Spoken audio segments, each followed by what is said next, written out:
All right, you guys, this fraction lesson is on subtracting fractions, so we'll get you through this, no problem. Okay, I'm going to show you a couple of ways to subtract fractions when you're borrowing, and this is my third lesson when I'm teaching fractions to my students, you guys.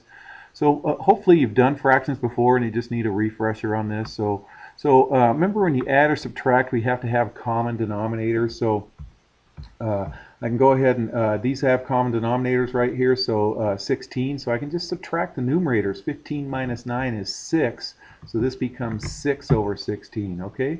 And then reduce this when you can. I can see these are both even numbers, okay? So 2 goes into those. 2 goes into that 3 times, 2 goes into that 8 times, so go ahead and divide both sides by 2, or top and bottom by 2, and you get 3/8 as your answer. Okay, easy enough. All right. Okay, this one I don't have common denominators, so I got to think of a denominator that both 8 and 4 go into. And 8 is the magic number. 8 times 1 is 8, and 4 times 2 is 8. So I only need to change this one to 8. So I'm going to multiply this fraction by 1, but my 1 is going to be 2 over 2. That way I get 8 in the bottom. So this becomes 3 times 2, which is 6, over 4 times 2 is 8. So I have 7/8 minus 6/8. Now I can go ahead and subtract the numerators because we have denominators, same denominators. So 7 minus 6 is 1/8, okay? All right, let's try this one here, okay? This one, again, common denominator is 16 because 16 times 1 and 8 times 2. So I'm going to multiply this one again by 2 over 2. And when I multiply by 2 over 2, I'm going to get 6 over 16. 3 times 2 is 6. 8 times 2 is 16. Okay, and then so then you can go ahead and subtract. 15 minus 6 is 9/16. Okay, all right, easy enough. All right, okay, here this one's a little bit harder to see between 12 and 18. So what I'm going to do is list my multiples of 18 and 12. Here's 18 times 1, 18 times 2, 18 times 3, 12 times 1, 12 times 2, 12 times 3, and look, they both have a 36 in common. So my lowest common denominator, my LCD, that's what LCD stands for, is lowest common denominator, is 36. So 18 times 2, so I'm going to multiply this one by 2 over 2, and then 12 times 3, so I'm going to multiply this one by 3 over 3, and that way I get a common denominator on both those guys, okay? So 11 times 3 is 33, 12 times 3 is 36, 7 times 2 is 14, 18 times 2 is 36. Now I have a common denominator of 36. Then you can go ahead and add those. 33 plus 14 is 47. So 47 over 36. And it depends on who your teacher is. They might want you to change it to a mixed number. So remember, 36 goes into 47 one time. Then you have 11 left over, so it's 1 and 11 over 36. Okay, here, I'm going to go ahead and multiply this one by 2 over 2. So when I multiply that by 2 over 2, that I'll get a 4 in that denominator. Whoops, I'm sorry. I'm showing you a different way first. Change these to improper fractions. I forgot I did this. Okay, so remember I'm changing them to improper fractions. 4 times 3 is 12. 12 plus 1 is 13. So that's this new top number, 13 over 4, the same bottom number. And then this is 2 times 1 is 2.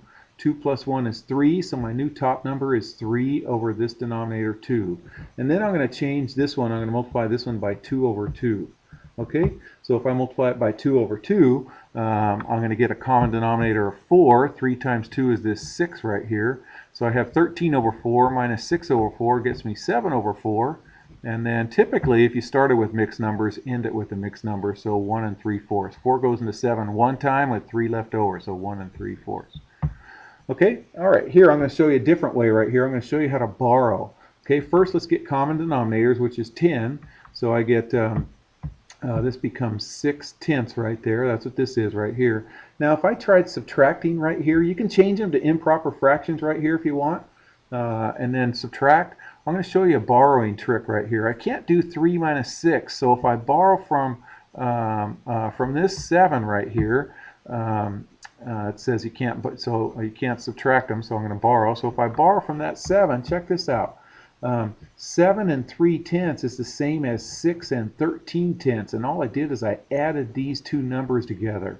So if you borrow from this, your new numerator becomes the addition of these two guys. So 3 plus 10 is 13/6. So 13/10. So 6 and 13/10 is the same as 7 and 3/10. And I'm going to replace that for this 7 and 3/10 right there. Then you can subtract, you guys. So here's my 7 and 3/10. I changed it to 6 and 13/10. And all I did is I borrowed from that and then added these two numbers together, and that's my new top number. Now I can subtract. 13 minus 6 is 7. So and then subtract, now it's 6 minus 4. 6 minus 4 is 2. 2 and 7, whoops, that should be a 7/10. Golly. If you know me by now, I make lots of mistakes. This should be a 7/10. Okay, 7. 13 minus 6 is 7. Okay, made a mistake. I make mistakes all the time. All right, okay, here, I don't know common denominators here, so I'm going to list factors of 16. So factors of 16 are, I'm going to tell you it's 48. 16 times 3 is 48. 12 times 4 is 48.